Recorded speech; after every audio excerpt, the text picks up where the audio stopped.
Do you find yourself copying and pasting the same line of code multiple times in your script? Do you need to run the same function over and over again, but don't know how to do that automatically?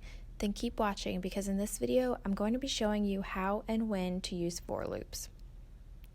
So we're going to start off by creating a data frame that we're naming df. It's going to have 4 columns, one with names A through G, one with the ages, one for the month the individual was measured, and one for length.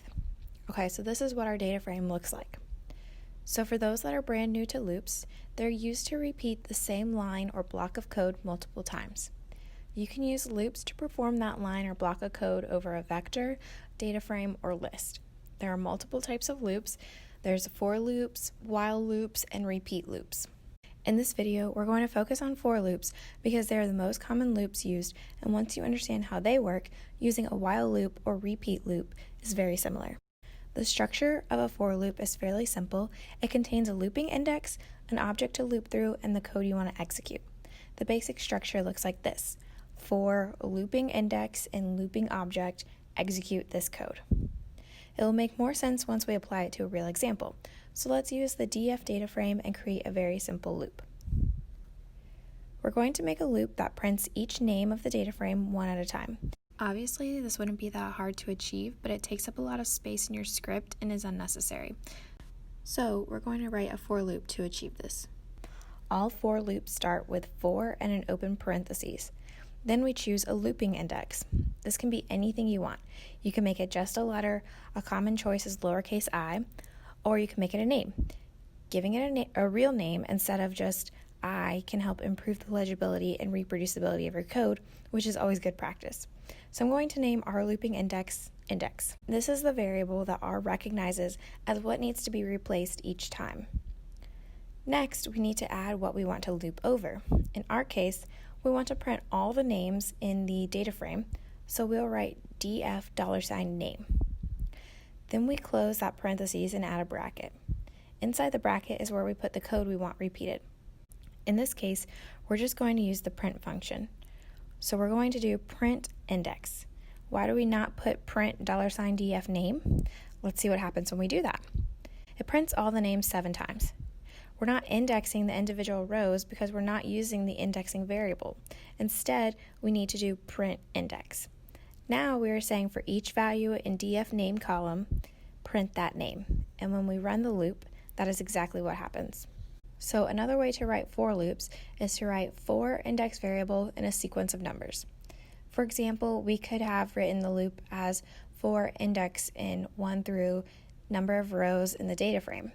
These two syntaxes are not the same thing. For our purposes, they give us the same results with this loop, but there are differences. In the first loop, we're saying loop through every object in the column name. In the second way, we're saying loop through the rows 1 through 7, which is what we get from in rows df. This also means we have to change the argument in the print function slightly. We would write this now as for open parentheses index in 1 through in row df, close both parentheses, open bracket, print open parentheses df, and then index in the row position, comma, 1 for the column index because we want the first column name, and then you can close your bracket, close your parentheses, and make sure your last bracket that encloses all of the code is there. Now we can run that loop. Okay, now that we have seen the differences between the two syntax, let's try a more difficult loop. Let's use a loop to calculate what the lengths of each individual would be in centimeters, since we assume these lengths are currently in inches. First, we need to create an empty vector to store the results in. We will call this lengths.cm. Now we can write the loop.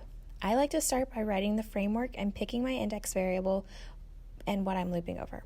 Then I write the code that I want to repeat. I first write it as if I'm only doing it once.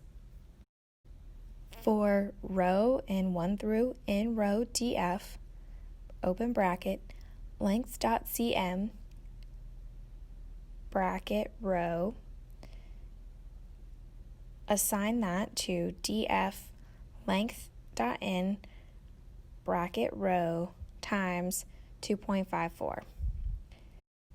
So I'm assigning to each position In the new vector, lengths.centimeter, the value of the length in inches of each index times 2.54, which is how you calculate centimeters from inches. So we'll check and see what that gives us by just looking at lengths.cm. If we wanted to add the centimeter lengths to the data frame, instead of creating a new vector, we can name a column and add the new calculations in that loop. So for example, we would write for row in I in 1 through n rows data frame, open your brackets, df $lengths.cm is going to be our column name. We're going to index that by the row, assign it to the value of df $length.in, each indexed value, times 2.54. And now we can run the df data frame and look at that and see that now we have a new column, lengths.cm, with the length in centimeters. It's important that we include the looping index in the vector or the column that we're trying to save the results of the loop into.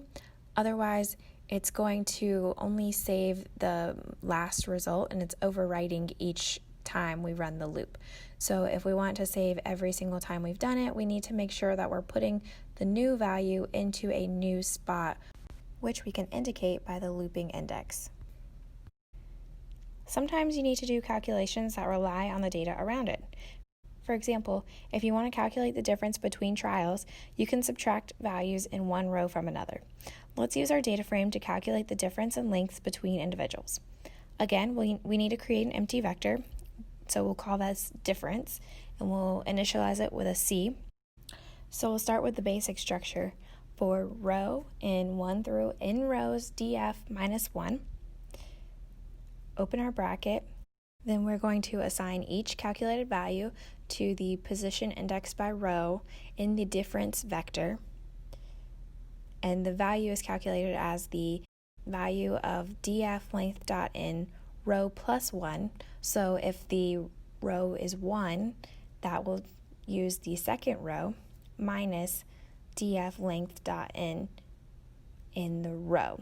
So that would be, if row equals 1, you're going to have the length in inches in row 2 minus the length in inches from row 1. When row equals 2, we'll have the length in inches from row 3 minus the length in inches from row 2, and so on until we get to row 7.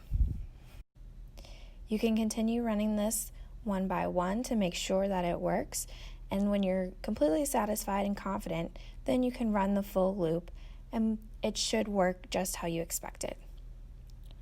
So let's try it with this loop. Once we run it and we look at the difference vector, we have 6 values, and each of them are the correct value from what we would expect. Once you get comfortable with loops, you can make them more complex. You can add multiple lines of code, and you can even nest loops.